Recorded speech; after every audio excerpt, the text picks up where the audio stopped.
Well, in an effort to fill job openings, one Texas trucking company is offering some of its experienced drivers a salary of as much as $14,000 per week. You didn't mishear me, $14,000 a week. Joining me now is the man in charge, Sisu Energy owner and CEO Jim Grundy. Jim, I can't imagine there are many drivers getting that amount of money, but is it working? Have you filled those positions?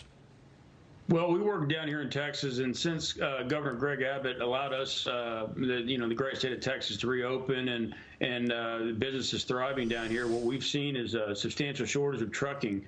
So we really specialize in the oil fields, and we mainly contract owner-operators. And we're seeing our owner-operators gross upwards of $14,000 revenue a week. And even within that, we're having the hardest time finding folks that want to do that line of work. Since this story came out on Thursday, we've had no less than 500,000 people reach us via website, thousands of phone calls, and we're talking folks from Washington, Oregon, California, New York, New Jersey, begging to get for opportunities. And whether they work for us, we're redirecting them to companies that are hiring that can help them. Well, it's nice to note that despite our last segment where we were talking about people being paid to stay at home, essentially it's not affecting your business at all. What is the average trucker getting from your company per week?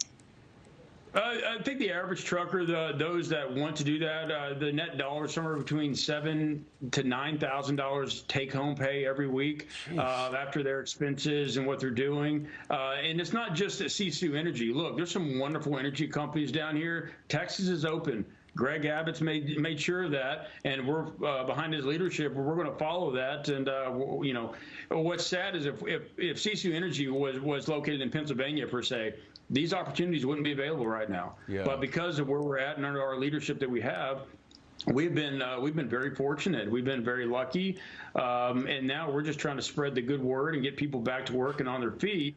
And it's been overwhelming, the response. You know, Texas has 500,000 jobs open right now statewide, whether it's in energy, education, technology. We're open for business. And really, it's kind of a call to arms. People around the country need help, and we're going to try to help them. Well, people are voting with their feet. And as you mentioned, to have that many people calling in just for the opportunity to apply for the job shows you how much interest there is in what you guys in Texas are doing, what the folks in Florida are doing, as opposed to some other states. Now, President Biden claims that we are going to create all of these green jobs that will pay as well or even better than carbon energy jobs. It doesn't seem to be the case in your industry. I mean, it makes for a cute narrative when it's time for, when it's time for to count the votes. But the reality is we're years away from the green initiative. And look, the oil and gas industry is all about making things cleaner and more efficient. You've seen fracking, and we work in fracking. You've seen that industry come so far in the last 10 years with technology and advancements from the lows like Halliburton and Schlumberger.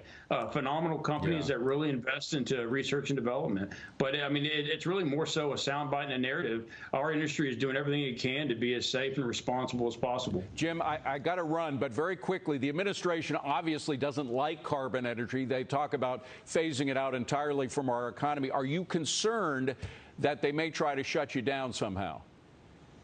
I think there's a few million folks down here in Texas that's going to fight back. I think the central government is this is overreach, and they really need to back out of states' rights, and this is more of a state issue. And I don't see anybody touching Texas or shutting us down. Jim Grundy, good to see you, Jim, and congratulations, and most of all, congratulations to those new workers that you have who are getting paid a fortune. Appreciate you being here. Good luck to you. Thanks for having me. Well, a shocking shooting in Times Square right here in Manhattan coming amid calls to defund the police.